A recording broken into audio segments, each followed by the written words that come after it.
Hello friends, इस topic में आप जानेंगे सुप्रीम कोर्ट के एक लेटेस्ट ऑर्डर के बारे में, जिसमें ये डिसाइड किया गया है कि जिसका कब्जा वो ही मालिक बन सकता है, लेकिन आपको एक कंडीशन का पालन करना पड़ेगा।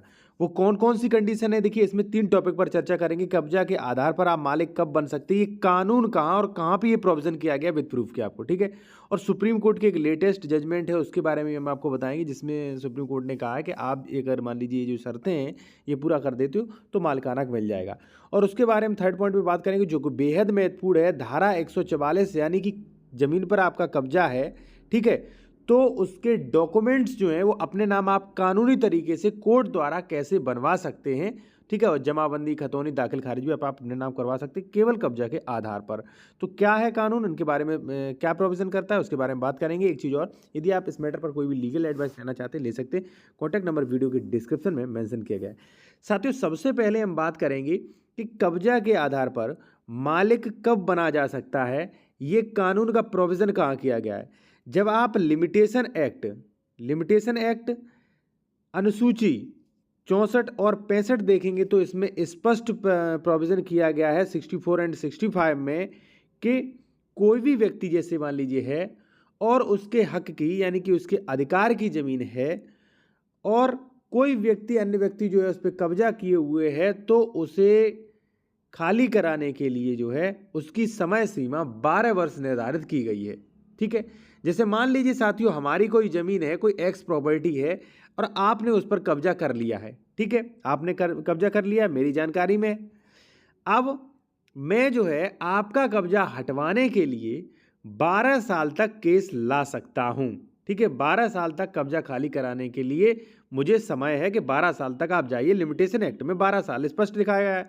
जब आप अनुसूची 64 और 65 देखेंगे, स्पष्ट प्रोविजन किया गया है इसमें, ठीक है। अब मान लीजिए 12 साल तक मैंने आपसे कुछ भी नहीं कहा, आप कब्जा है, मुझे पता है कि आप मेरी प्रॉपर्टी पर कब्जा किए हुए, मैंने किसी भी प्रकार का ना कोई विवाद किया, ना कोई कंप्लेन की, ना ही वहाँ पे जो है द स्पेसिफिक रिलीफ एक्ट में मान लीजिए जो भी है अत्याचारी की बेदखली की, ना केस किया, कुछ भी नहीं किया। 12 साल हो गए, तो 12 साल के बाद जो है 12 ईयर्स के बाद जो है साथियों, आपको ये राइट आ जाता है कि आप उस प्रॉपर्टी पर मालिकाना हक प्राप्त कर सकते हैं। आपको जो है उस प्रॉपर्टी पर प्रतिकूल कब्जा माना जाता है और आप उस पर जो है मालिकाना हक का दावा भी कर सकते हैं, ठीक है। ये तो मैंने आपको बता दिया बेसिक सा नियम, द स्पेसिफिक रिलीफ एक्ट अनुसूची 64 एंड 65 के बारे में, ठीक है। अब आप समझ गए होंगे। अब हम बात करेंगे कि सुप्रीम कोर्ट का एक लेटेस्ट जजमेंट और आया है, उसमें क्या प्रोविज़न किया गया है, क्या क्या सुप्रीम कोर्ट ने इस मैटर पर कहा है। देखिए, कानून तो पहले से ही है, लेकिन सुप्रीम कोर्ट ने भी उस पर जो है कुछ कहा है अपने आदेश में। और क्या कहा, कौन कौन सी कंडीशन डिसाइड की, क्या क्या बताया, वो आप जान लीजिए। एक चीज़ और साथियों, कई लोग मुझसे कॉन्टैक्ट करने के लिए फ़ोन नंबर मांगते हैं, तो फ़ोन नंबर जो हमारा कॉन्टैक्ट नंबर है वीडियो के डिस्क्रिप्शन में मेंशन किया गया है, ठीक है। तो आप कोई भी लीगल एडवाइस लेना चाहते हैं, मान लीजिए आप कोई उत्तर प्रदेश में प्रॉपर्टी खरीद रहे हैं, उसका डॉक्यूमेंट्स वेरिफिकेशन करवाना चाहते हैं, ज़मीन सही है कि नहीं, तो वो भी आप करवा सकते हैं। कॉन्टैक्ट नंबर वीडियो के डिस्क्रिप्शन में मेंशन किया गया है साथियों, ठीक है। अब हम बात करेंगे सुप्रीम कोर्ट के आदेश के बारे में। देखिए साथियों, ये केस जो था वो था एम राधेश्याम बनाम वी संध्या। इस पर जो है सुप्रीम कोर्ट ने कहा कि आप प्रतिकूल कब्जे, देखिए सीधी सी बात है, यदि आप कब्जे के आधार पर मालिक बनना चाहते हैं तो आपको ये साबित करना पड़ेगा कि प्रतिकूल कब्जा है, जैसा कि मैंने कहा, ठीक है। अब प्रतिकूल कब्जे को साबित करने के लिए आपको कौन कौन सी चीज़ों का ध्यान रखना पड़ेगा, आपको कौन कौन से जो है एविडेंस, कौन कौन सी शर्तों का पालन करना पड़ेगा, वो भी आप जान लीजिए, ठीक है। साथियों, इसमें सबसे फर्स्ट है कि जो भी वादी है, यानी कि वादी आप हो, मान लीजिए मेरी ज़मीन पे आप कब्जा किए हो, ठीक है, और आप चाहते हो मालिक बनना, तो वादी आप हैं, आप ही हमारी ज़मीन पे मालिकाना हक के लिए केस करेंगे कि मुझे मालिकाना हक मिलना चाहिए। तो वादी को दलील देनी होगी और साबित करना होगा कि वह वास्तविक मालिक के कब्जे में जो है वास्तविक मालिक के प्रतिकूल कब्जे का दावा कर रहा था या कर रहा है, ठीक है। कि वास्तविक मालिक यानी कि मेरी प्रॉपर्टी में, जो भी मेरी प्रॉपर्टी है जिसमें वो प्रतिकूल कब्जा किए है, कई सालों से रह रहा है, उसमें जो है मालिकाना हक के लिए दावा कर रहा है, पहली कंडीशन। दूसरा, वादी को ये भी दलील देनी होगी और यह स्थापित करना होगा कि उसके लंबे और निरंतर कब्जे का तथ्य असली मालिक को पता है। यानी कि आपको ये भी कोर्ट में प्रूफ करना होगा कि 12 साल से मुझे पता था कि मैं इनकी ज़मीन पे कब्जा किए हूँ, ठीक है, यानी कि मुझे पता था, फिर भी इन्होंने कोई भी कदम नहीं उठाया, यानी कि कब्जा मेरी जानकारी में है। ये भी आपको कोर्ट में प्रूफ करना पड़ेगा। सबूत का भार आप पर होगा कि आप प्रूफ करिए कि हमारी जानकारी में था, ठीक है। क्योंकि देखिए ये कंडीशन में पालन करना इसलिए है, जैसे मान लीजिए मेरी कहीं दूर ज़मीन पड़ी है, ठीक है, 100 किलोमीटर 200 किलोमीटर, अगर मान लीजिए मैं नहीं जा पाता हूँ 5-10 साल और आप कब्जा किए रहते हैं, तो वो प्रतिकूल कब्जा नहीं माना जाएगा, ठीक है। बात आपको ये डिसाइड करना होगा कि जिसकी प्रॉपर्टी थी उसे पता था कि मैं कब्जा किए हूँ, ठीक है। इसके बाद साथियों, आपने कोर्ट में ये प्रूफ कर दिया कि कब्जा मेरी जानकारी में था, तो थर्ड पॉइंट पर आपको ये भी प्रूफ करना होगा क्या, कि वादी को यह भी निवेदन करना होगा और स्थापित करना होगा कि वह कब्जे में कब से आया है।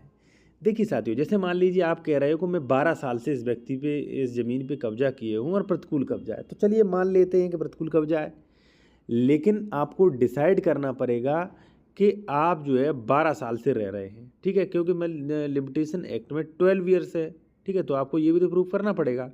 तो इस प्रूफ के लिए आपके पास जो भी एविडेंस हैं, बिजली का बिल है, पानी का बिल है, या मान लीजिए अन्य कोई बिल है, ठीक है, जिससे आप सिद्ध कर सको कि मैं 12 साल से निर्बाध, यानी कि बिना किसी रुकावट के, बिना किसी मतलब कानूनी प्रक्रिया के, यानी कि मालिक की जानकारी में मैं कब्जा 12 साल से किए हूँ, ये प्रूफ आपको करना पड़ेगा, ठीक है। इसके बाद लास्ट में रखा गया है कि वादी को यह भी स्थापित करना होगा कि उसका कब्जा खुला तथा निर्बाध है। खुला तथा निर्बाध यानी कि आप जैसे मान लीजिए मेरी ज़मीन पर मालिकाना हक चाहते हो, तो आपको कोर्ट में ये भी प्रूफ करना होगा कि न इसके कब्जे ने, यानी कि हमने जो है ना कोई केस किया, ना कोई पुलिस कंप्लेन की, ना इस पर कोई लड़ाई है। कब्जा जो है वो निरंतर, यानी कि निरंतर और शब्द इसमें जोड़ा जाना चाहिए। निरंतर यानी कि ऐसा नहीं है कि 12 साल में आप बीच में हट चुके हो, 12 साल से निरंतर कब्जा होना चाहिए, बिना किसी लड़ाई, बिना किसी निर्बाधता के होना चाहिए, कब्जा खुला होना चाहिए, यानी कि सबकी जानकारी में होना चाहिए। अगर ये चीज़ है तो इसके लिए जो है आप दावा कर सकते हैं, आप क्लेम कर सकते हैं कि ज़मीन महोदय मेरे नाम की जाए, मुझे इस पर मालिकाना हक मिल जाए। अब साथियों, जो लोग जो हैं वो ये नहीं जानते हैं कि ऐसा भी कोई प्रोविज़न है कि आप अगर मान लीजिए किसी ज़मीन पे कब्जा किए हुए तो वो ज़मीन आपको मिल जाए कानूनी तरीके से। तो जी हाँ, है, एक प्रोविज़न किया गया है साथियों। ये प्रोविज़न किया गया है यूपीआरसी सेक्शन 144 में, ठीक है, धारा 144 में ये प्रोविज़न किया गया है। जो नया कानून है उसमें क्या प्रोविज़न है वो जान लीजिए। उससे पहले मैं आपको एक चीज़ और बताऊंगा। यदि आप कोई कानूनी सलाह लेना चाहते हैं या उत्तर प्रदेश में ज़मीन खरीदे, कोई भी डॉक्यूमेंट्स वेरिफिकेशन करवाना, आप करवा सकते हैं। ज़मीन विवादित तो नहीं। कॉन्टैक्ट नंबर वीडियो के डिस्क्रिप्शन में मेंशन किया गया है। साथियों, यूपीआरसी धारा 144 जो है वो प्रावधान करती है कि भूमिधर द्वारा, यानी कि जो भी व्यक्ति है, अपने अधिकारों की घोषणा के लिए वाद ला सकता है। यानी कि जैसे मान लीजिए कोई कृषि की ज़मीन है, आप उस पर 12 साल से प्रतिकूल कब्जा है आपका, ठीक है, और प्रतिकूल कब्जा के आधार पर ये जो भी मैंने शर्तें बताई, ये सारी शर्तें आप पूरा कर रहे हो, ठीक है, तो धारा 144 में उप जिलाधिकारी के यहाँ आप केस डाल सकते हो, वाद कर सकते हो, ठीक है, घोषणात्मक वाद, ठीक है। और इसमें जो है राज्य सरकार और ग्राम सरकार पक्षकार बनाए जाएंगे, नोटिस भेजा जाएगा और आपका पूरा जो है धारा 144 में केस चलेगा, जो कि पहले 229 भी था, ठीक है। अगर आप वो केस जीत जाते हो, ठीक है, तो ये प्रोविज़न भी किया गया है, अगर आप केस जीत जाते हो मालिकाना हक के आधार पर, तो वो सारी ज़मीन जो है वो आपके नाम कर दी जाएगी, फिर खतौनी भी आपके नाम होगी। और यदि मान लीजिए ट्रांसफरेबल राइट्स वाला आपको अधिकार मिल गया, तो वो ज़मीन आप बेच भी सकते हो, घर भी बनवा सकते हो, कुछ भी आप करिए, आपको खुले अधिकार हैं।